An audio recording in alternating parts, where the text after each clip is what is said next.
গুলো আরো মিডিয়ারা বেশি করে ছড়াচ্ছে। এই সাহেবগঞ্জে একজন আছে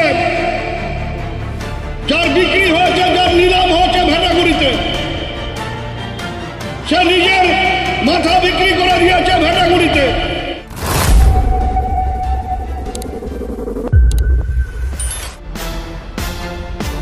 প্রকাশ্যে কোচবিহারের এক বিশাল জনসভায় উত্তরবঙ্গ উন্নয়ন মন্ত্রী উদয়ন গুহ সাংবাদিকদের কটাক্ষ করলেন।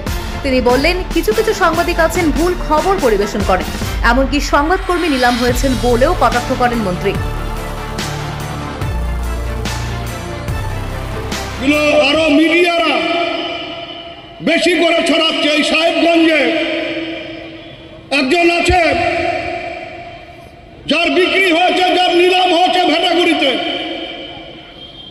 সে নিজের মাথা বিক্রি করে দিয়েছে ভেটাগুড়িতে। যেমন তেমন খবর ছাপাচ্ছে, যেমন তেমন খবর পোস্ট করছে। শুধু আমার কথা বলে না, আমার সহকর্মীদেরও ক্ষোভ আছে। আমার সহকর্মীরাও নানা সময় ক্ষোভ প্রকাশ করে, আমি তাদের ঠান্ডা করে রেখেছি। কিন্তু আপনার হাতে ক্যামেরা আছে বলে, আপনার লেখার ক্ষমতা আছে বলে আপনি যা খুশি করে যাবেন, আপনি যা খুশি বলে যাবেন।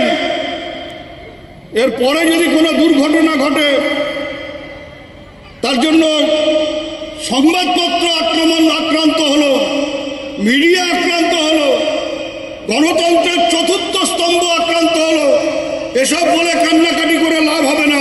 আগে নিজেকে শোধরান, আগে নিজেকে সামলান। এই মিথ্যাচার বন্ধ করুন। সত্যি খবর, প্রতিটা খবর ছাপুন, আমাদের কোনো আপত্তি নেই। প্রতিটা খবর আপনার চ্যানেলে বা আপনার পোর্টালে দেখান, আমাদের কোনো আপত্তি নেই।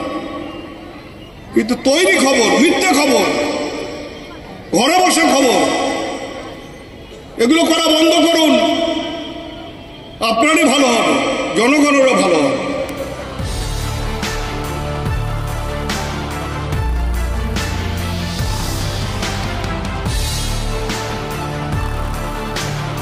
RPTV News Bangla।